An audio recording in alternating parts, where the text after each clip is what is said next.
नमस्कार दोस्तों, मेरा नाम मोहन है।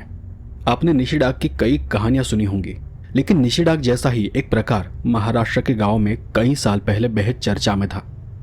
इसे महाराष्ट्र में हकामारी के नाम से जाना जाता है। यह घटनाएं करीबन 30 या 40 साल पहले महाराष्ट्र में बहुत ज़्यादा हुआ करती थी।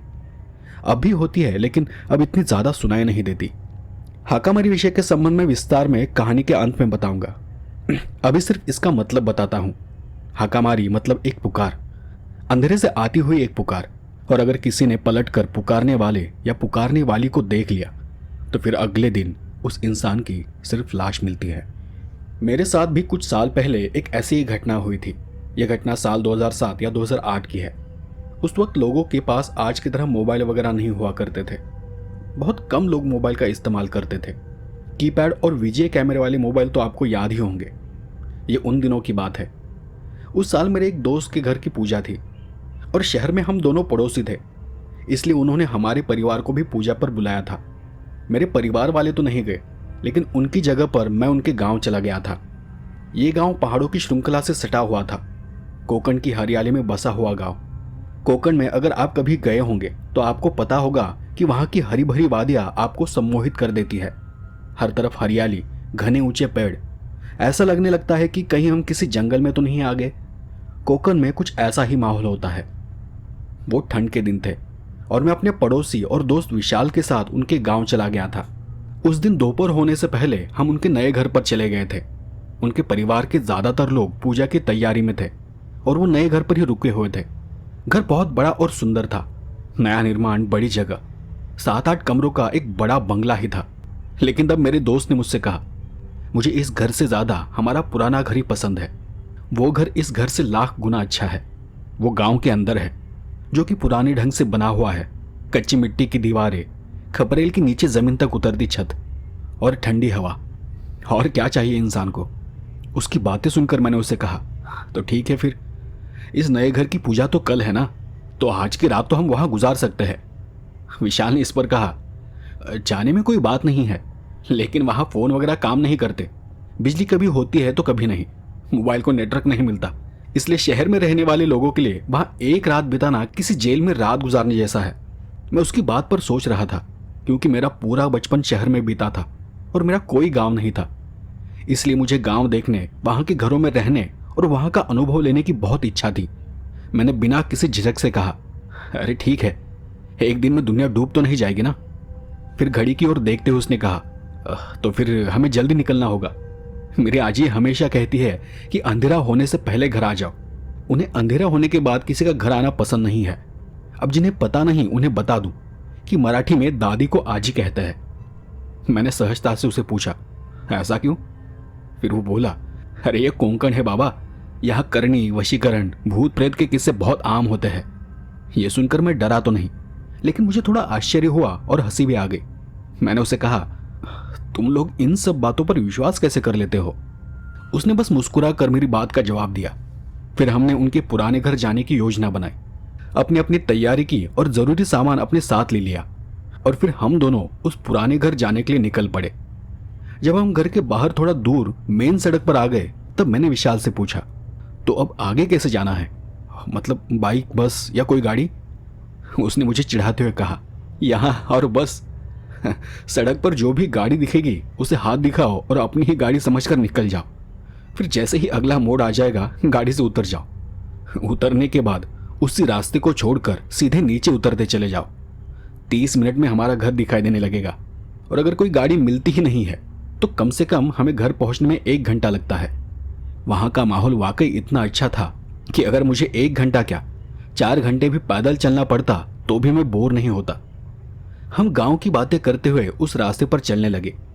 घड़ी में शाम के 4 बज रहे थे और मैंने अनुमान लगाया कि करीब 5 बजे तक हम घर पहुंच जाएंगे। करीब 5 मिनट बाद एक बाइक वाले ने हमें लिफ्ट दे दी और फिर आधे घंटे का सफर 10 मिनट में पूरा हो गया। सड़क खराब होने के कारण बाइक धीरे चलानी पड़ रही थी, लेकिन उसके बाद हमारी असली यात्रा शुरू हो गई। एक मोड़ पर गाड़ी से उतरने के बाद हमें सामने घनी ऊंची झाड़ी और झाड़ियों के बीच से एक कच्चा रास्ता दिखाई दिया। विशाल ने आगे की ओर इशारा किया और हम उसी रास्ते पर चल पड़े। माहौल इतना अच्छा था कि क्या कहे। चलते चलते ही मैंने उसे कहा, विशाल, कितना सुंदर वातावरण है, हरा भरा ठंडा। वाकई ये सब इतना सुंदर है कि अगर कोई शहरी आदमी यहाँ एक बार आ जाए तो वो यहीं का हो जाएगा। मुझे लगता है कि लोगों ने खामखा कोकन के साथ भूत, करनी ऐसे किस्सों को जोड़कर कोकन का नाम खराब कर दिया है। इससे बढ़िया तो कोई जगह हो ही नहीं सकती। विशाल ने फिर चलते चलते ही मेरी बात का जवाब दिया, ये दुनिया वैसी नहीं है जैसी दिखती है। कोकन का वातावरण जितना सुंदर है उतना ही रहस्यमय है। ये जितना हरा भरा है उतना ही डरावना भी। मेरी आजी आज भी हमें अंधेरा होने के बाद घर से बाहर नहीं जाने देती। वो कहती है कि उन्होंने अपनी जिंदगी में इतनी अजीब चीजें देखी है कि उनका शब्दों में वर्णन करना मुश्किल है। मैं विशाल की बातें सुनते हुए उसके पीछे पीछे रास्ता उतर रहा था। वो पगडंडी का रास्ता उतरन भरा था तो हम अपने आप ही तेजी से नीचे उतर रहे थे। बीच में चलते समय मेरी नजर एक नारियल पर पड़ी। मैंने विशाल से कहा, अरे देखो, यहाँ नारियल है, चलो इसे घर ले चलते हैं और घर ले जाकर इसे फोड़ कर खाएंगे। नारियल एक पेड़ के पास पड़ा हुआ था। मैं नारियल उठाने के लिए नीचे झुका ही था कि विशाल एकदम से अपनी जगह पर रुक गया और पीछे मुड़कर देख जोर से चिल्लाया, अरे रुको, तुम ये क्या कर रहे हो? नारियल उठाने के लिए मेरा हाथ आगे बढ़ा ही था कि मैं उसकी आवाज सुनकर अचानक से रुक गया। क्यों, क्या हुआ? अरे एक बार ऊपर तो देखो। मैंने ऊपर देखा, इधर उधर देखा, लेकिन मुझे कुछ समझ नहीं आया। मैंने चारों ओर देखा और पूछा, क्या दिखाना चाहते हो? उसने पेड़ की ओर इशारा करते हुए कहा, अरे इडियट, ये नारियल का पेड़ नहीं है और यहाँ कोई नारियल पड़ा नहीं है, किसी ने इसे वहां रखवाया है। इसे ही तो करनी कहते हैं। करनी? मैंने आश्चर्य से पूछा। हाँ, नारियल के नीचे एक गांठदार धागा, हल्दी, कुमकुम, एक सिक्का आदि सामान रखा होगा और अगर तूने इसे गलती से छू लिया या इसे उठा लिया तो तुझे इसकी मार झेलनी पड़ सकती है। कोई नहीं बता सकता कि आगे क्या होगा, कुछ भी हो सकता है, तेरी जान भी चली जा सकती है। इसलिए सीधे चलते रहे। ये नारियल खाने के लिए नहीं है, ये तो दूसरों को खाने वाला नारियल है। मैंने करनी के बारे में लोगों से बहुत बातें सुनी थी, लेकिन करनी क्या होती है ये पहली बार देख रहा था। मैं उस नारियल को बिना छुए आगे चला गया। जल्द ही हम उसके घर तक पहुंच गए। पेड़ों से घिरा हुआ वो घर बहुत सुंदर लग रहा था। उसकी आजी पिछले दरवाजे पर बैठी कुछ काम कर रही थी। विशाल की आवाज देते ही आजी सामने की ओर चली आई और उसे देखकर आजी के चेहरे पर मुस्कान फैल गई।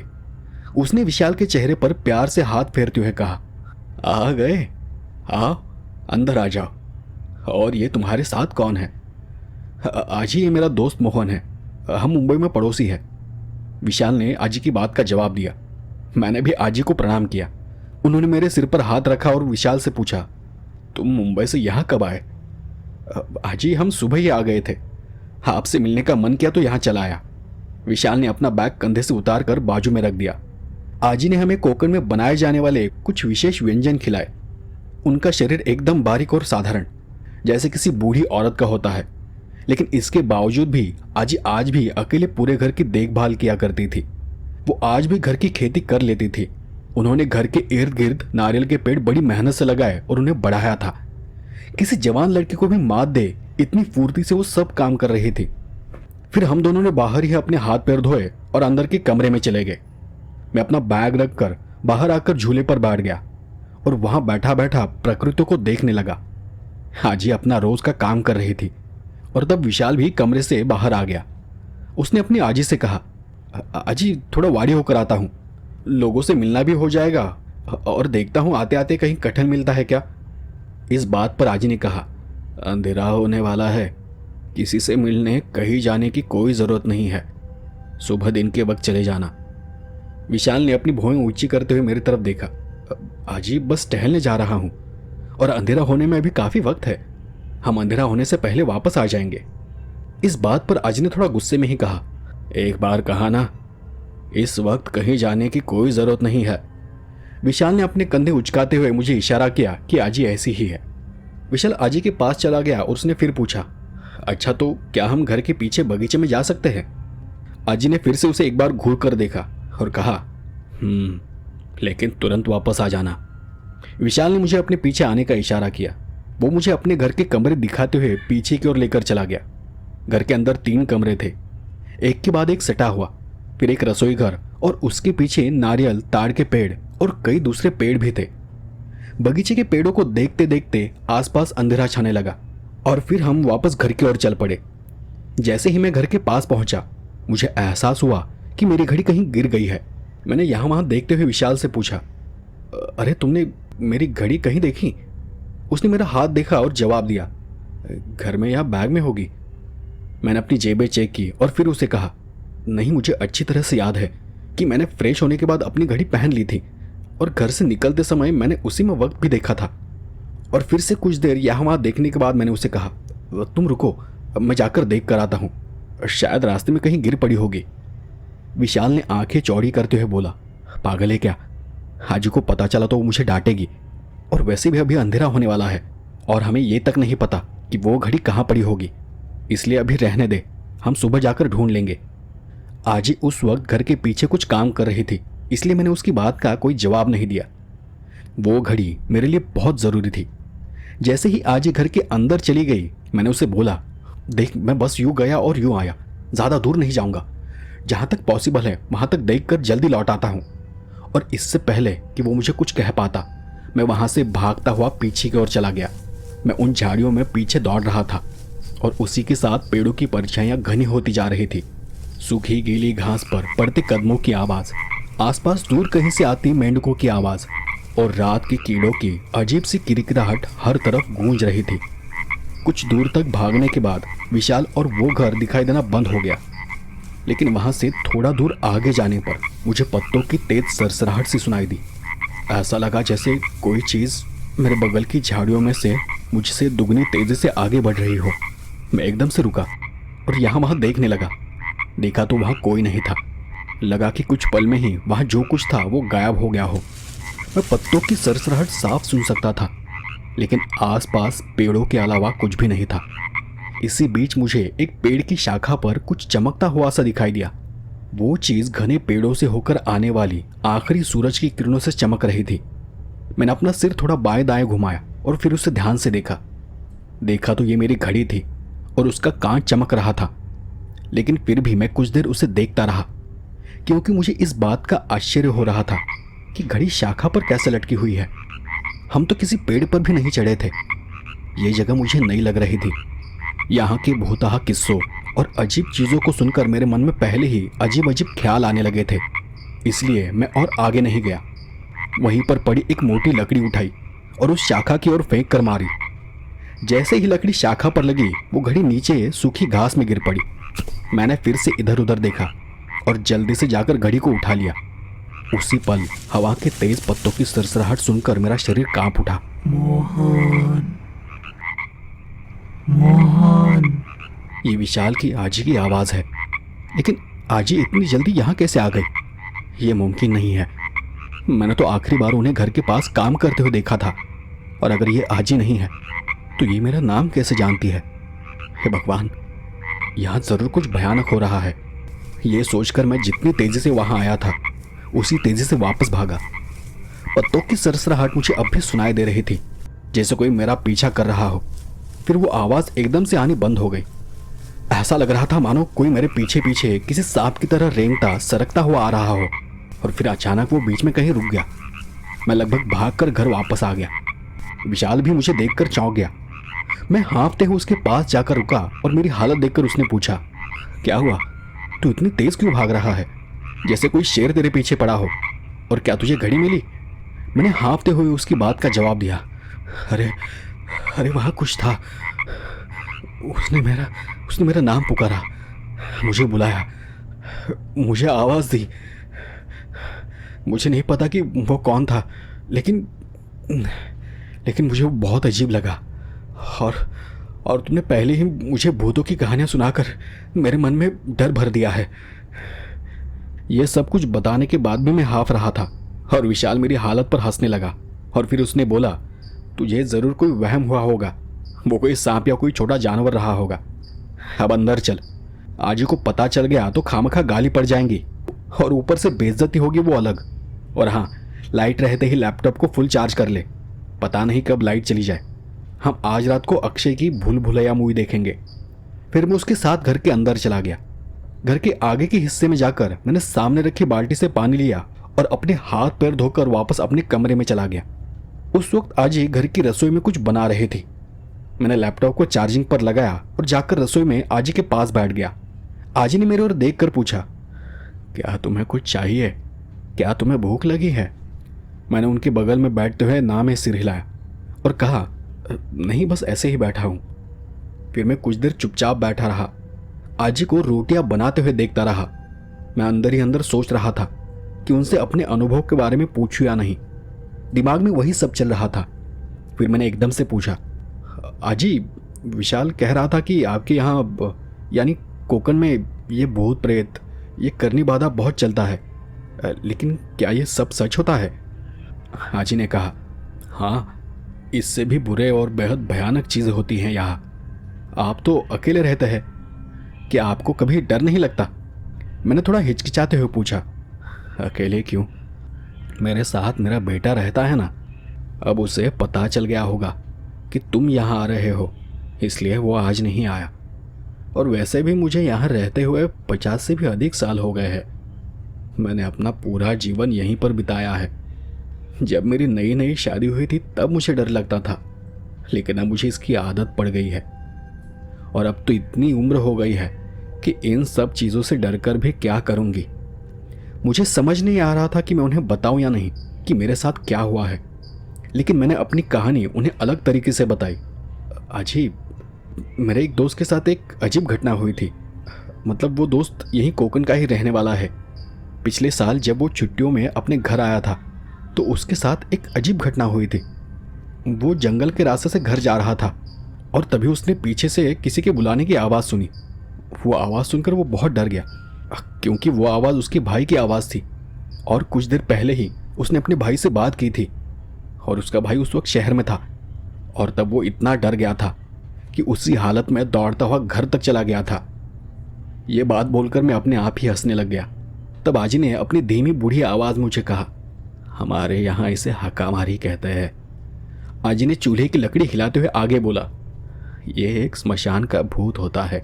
पहले तो ये इंसान को उसके किसी जान पहचान वाले की आवाज़ में पुकारता है, और अगर कहीं उसने उसकी पुकार का जवाब दे दिया या फिर पीछे मुड़कर देखा तो ये उसे सम्मोहित कर स्मशान तक ले जाता है और फिर वहीं पर मार देता है। आज की बात सुनकर मेरे रोंगटे खड़े हो गए। मुझे नहीं पता था कि मेरे साथ क्या हुआ था। वो कोई छलावा था या फिर हाका मारी थी, लेकिन ये बहुत अजीब था।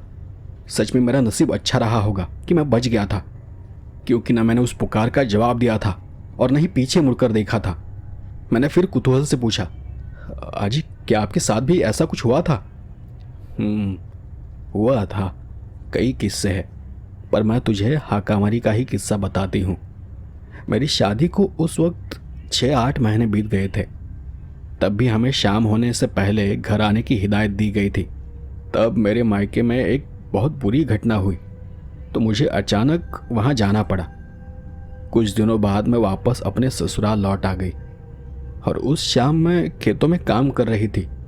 ठंड का मौसम था और तुझे तो पता ही होगा कि ठंड के मौसम में जल्दी अंधेरा हो जाता है। उस वक्त काम करते समय मुझे कहीं से एक पुकार सुनाई दी।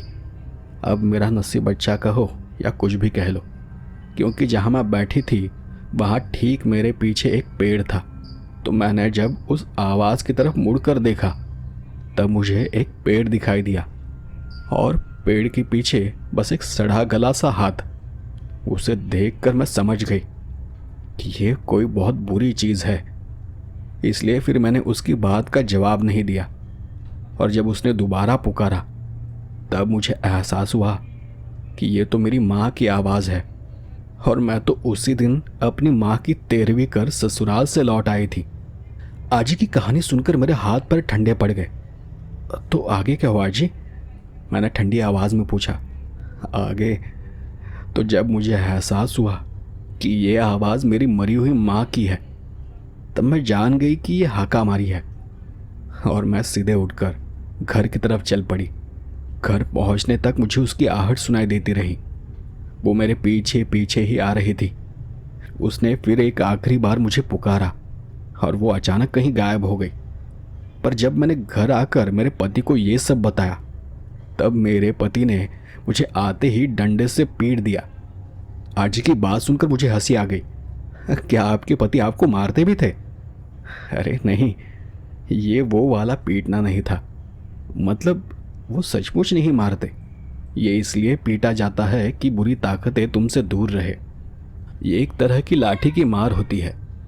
और आज ही मुझे आगे बताने ही वाली थी कि तभी विशाल वहां आ गया। उसके आते ही बातचीत खाने के विषय पर चली गई और फिर थोड़ी बातचीत होने के बाद हम सब ने वहीं खाना खाया और हम दोनों पास वाले कमरे में चले गए। लाइट तब कब की चली जा चुकी थी। विशाल ने पहले से ही कमरे में लालटेन और कुछ लैंप जला रखे थे। अंधेरा घना हो चुका था। उस माहौल में मुझे एक तरह की उदासी महसूस हो रही थी। या ऐसा शायद इसलिए था क्योंकि मैं उस माहौल का आदी नहीं था। मुझे इतनी शांति, इस तरह के सन्नाटे की आदत नहीं थी। बाहर इतनी ज्यादा ठंड थी कि शरीर पर रोंगटे खड़े हो रहे थे। इतनी ठंड कि पंखे की भी कोई जरूरत नहीं थी। मैं और विशाल हम दोनों कमरे में बैठे यहां वहां की बातें कर रहे थे। कमरे की खिड़की थोड़ी अध खुली थी और खिड़की से ठंडी हवा के झोंके बार बार अंदर आ रहे थे। मेरा शरीर उस पल ठंड से कांपने लगा। तब मैंने विशाल से पूछा, विशाल क्या मैं खिड़की बंद कर दूं? मुझे बहुत ठंड लग रही यार। उसने बस गर्दन हिलाकर हाँ कहा। मैं उठकर खिड़की बंद करने वहां चला गया। मैंने खिड़की की सलाखों से हाथ बाहर निकाला और खिड़की का पल्ला अंदर खींच लिया और फिर मैं खिड़की बंद करने के लिए कुंडी ढूंढने लगा, लेकिन कहीं कोई कुंडी नहीं थी। अचानक हवा के झोंके से खिड़की फिर से खुल गई और एक पल के लिए मुझे लगा कि खिड़की के बाहर कोई खड़ा है, लेकिन शायद ये सिर्फ मेरा भ्रम था क्योंकि अगले ही पल खिड़की खाली थी।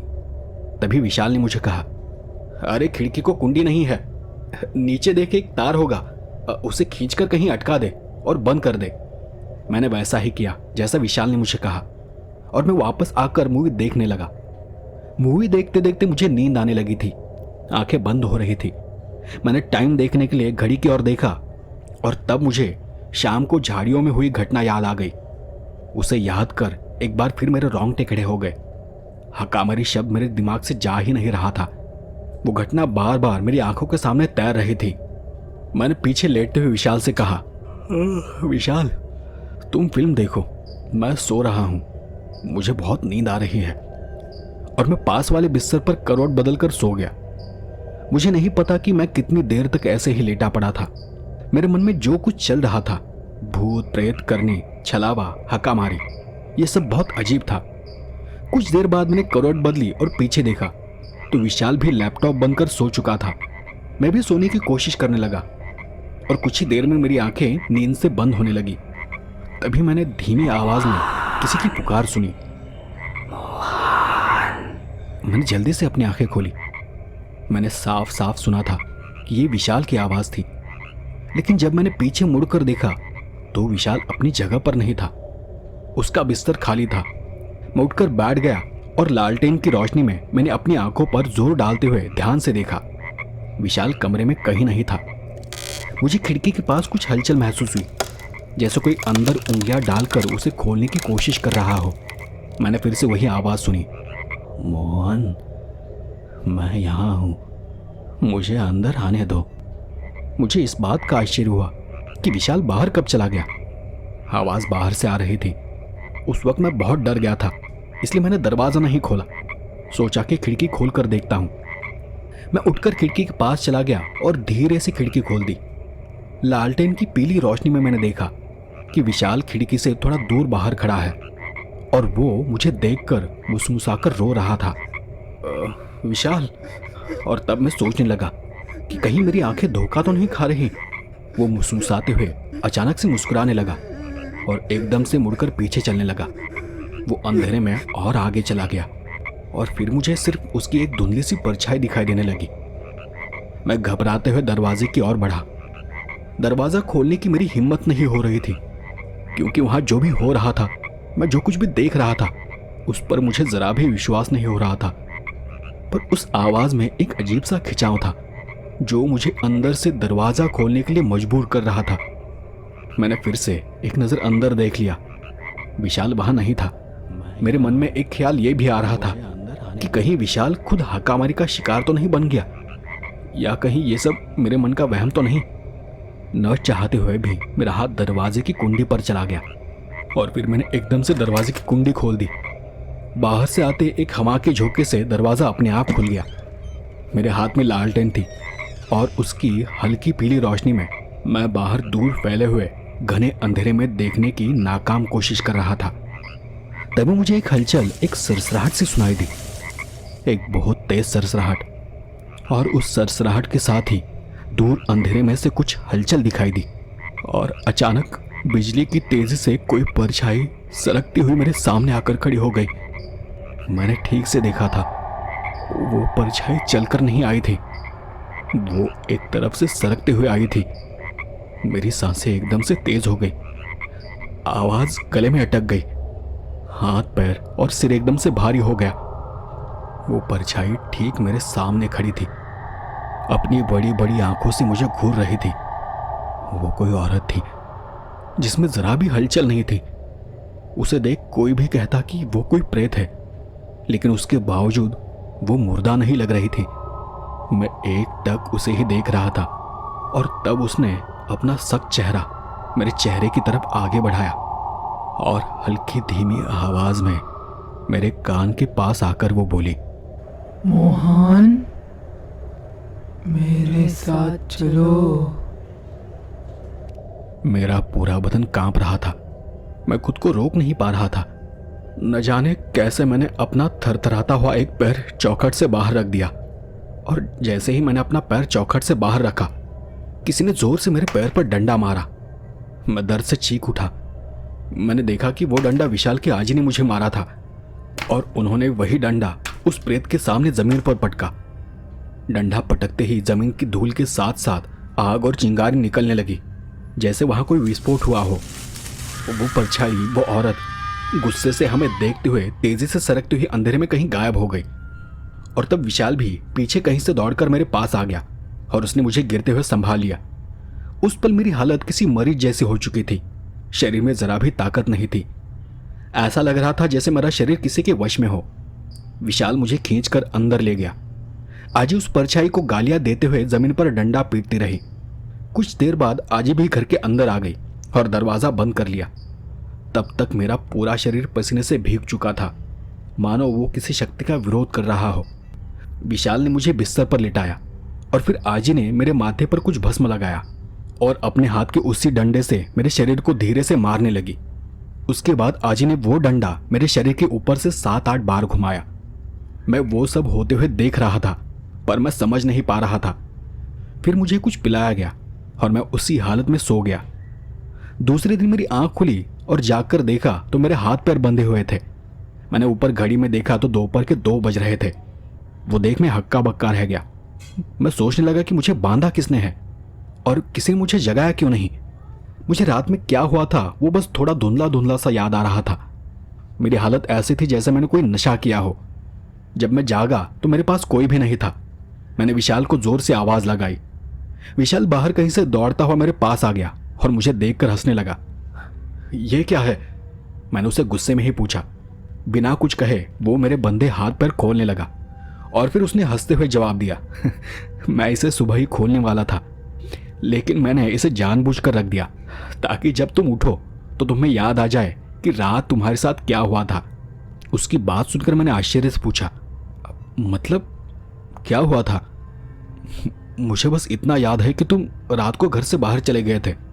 तुमने बाहर से मुझे पुकारा और फिर मैंने आखिरी बार अंधेरे में आजी को देखा था।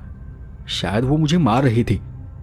इतने में विशाल की आजी भी वहां आ गई और मेरी तरफ देखकर बोली, नींद पूरी हुई कि नहीं? अब तुम्हें अच्छा लग रहा है ना? मैंने आश्चर्य से फिर पूछा, लेकिन मुझे हुआ क्या है? इस पर विशाल और उसकी आजी ने एक एक कर रात में हुई सारी बात बताई। फिर मुझे धीरे धीरे वो सब कुछ याद आने लगा जो वास्तव में मेरे साथ हुआ था। वो सब याद कर मेरे रोंगटे खड़े हो रहे थे। लेकिन फिर मुझे पता चला कि रात उन्होंने ही मुझे कोकन की ताड़ी पिलाई थी ताकि मैं चैन से और आराम से सो सकूं, और बीच रात में उठकर कहीं चला ना जाऊं इसलिए मेरे हाथ पैर बांध कर रखे थे। और आजी ने जिस छड़ी से मुझे मारा था वो कोई साधारण छड़ी नहीं थी, बल्कि उसे भगवान की छड़ी या लाठी कहा जाता है। वो उनके गांव के मंदिर में रखी जाने वाली एक छड़ी थी जो कि साल भर में हर घर में घूमती रहती है, और जितने दिनों तक वो घर में होती है उस छड़ी की पूजा की जाती है। नसीब से वो छड़ी उन दिनों उन्हीं के घर पर थी। ये सब सुनने के बाद भी मुझे यकीन नहीं हो रहा था कि मेरे साथ ऐसा हुआ है। विशाल ने मुझसे कहा कि नहा लो और जल्दी से तैयार हो जाओ, क्योंकि हमें फिर अंधेरा होने से पहले यहाँ से निकलना है और पूजा के लिए नए घर जाना है। तब एक आखिरी बार मैंने आजी से पूछा, क्या रात में आपने भी हाकामारी को देखा था? इस पर आजी ने मेरे हाथ को सहलाते हुए कहा, नहीं, हाकामारी सबको दिखाई नहीं देती, ये उसी को दिखाई देती है जिसके लिए वो आई हुई होती है। ये तो हम तुम्हारी हालत देखकर समझ गए थे कि तुम पर किसी चीज का प्रभाव है। विशाल ने तुम्हें खिड़की से बाहर झांकते हुए और दरवाजा खोलते हुए देखा था। उसने तुम्हें पीछे से कई बार आवाज भी दी थी, पर तुमने उसकी बात का जवाब नहीं दिया, और तब उसी ने मुझे आकर जगाया और मैं वो छड़ी लेकर वहां आ गई, वरना पता नहीं क्या हो जाता। मैंने ये सब कुछ याद करते करते डरते हुए किसी तरह नहा लिया, फिर खुद को संभाला और फिर हम तीनों ही एक साथ उस नए घर जाने के लिए निकल पड़े। जाते जाते मैंने उस छड़ी को प्रणाम किया, उसके दर्शन लिए जिसने मेरी जान बचाई थी, और उसे झुककर वंदन भी किया। हाकामारी के संबंध में आपको कुछ जानकारी दूं तो हाकामारी को अलग अलग जगहों पर अलग अलग नामों से जाना जाता है। जैसे कि कर्नाटक में इसे नालेबा और वेस्ट बंगाल में इसे निशिडाग के नाम से जानते हैं, और ज्यादातर जगहों पर इसे छलावा भी कहते हैं। इसमें एक चीज कॉमन है कि ये जो भूत है वो या तो आपके दरवाजे पर दस्तक देता है, या फिर अपनी मधुर आवाज में आपका 3 बार नाम पुकारता है, या फिर ये दोनों भी चीजें होती है। और अगर आपने दरवाजा खोलकर उसे देख लिया या फिर उसकी पुकार का जवाब दे दिया तो फिर वो आदमी, वो इंसान गायब हो जाता है। यानी कहते हैं कि वो भूत उस आदमी को अपने साथ लेकर चला जाता है। ऐसे मामलों में ये भूत उस आदमी को स्मशान में या फिर नदी के किनारे या फिर किसी सुनसान जगह पर ले जाता है, और फिर अगर उस आदमी का नसीब अच्छा हुआ तो वो बच जाता है, नहीं तो अगले दिन उसकी सिर्फ लाश मिलती है, कभी पेड़ से टंगी हुई तो कभी नदी के पानी में तैरती हुई। तो आज के लिए बस इतना ही। मिलते हैं अगले एपिसोड में ऐसे ही किसी डरावनी कहानी के साथ। तब तक के लिए धन्यवाद।